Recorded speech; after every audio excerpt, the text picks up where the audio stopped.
Hello বন্ধুরা, কেমন আছো তোমরা সকলে? আশা করি তোমরা সকলে খুব ভালো আছো, আর আমিও খুব ভালো আছি এখন। আসলে মাঝে আমি অক্টোবর মাসে দিল্লি গিয়েছিলাম।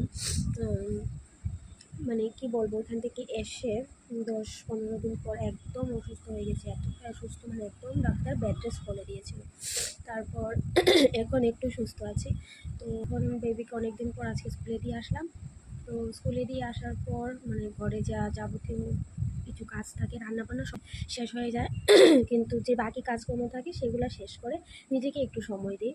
আর নিজেকে একটু সময় দেওয়া মানে হলো কি, আমি হচ্ছে কি তোমার একটা এক্সামের প্রিপারেশন করছি, তার জন্য আমি একদম ভিডিওতে সময় দিতে পারছি না। তো নেক্সট ডিসেম্বর মাসেই আমার এক্সাম আছে একটা। তো প্লিজ সবাই প্রে করবে আমার এক্সামটা যাতে ভালো হয়, অনেকটা হোপ নিয়ে আছি।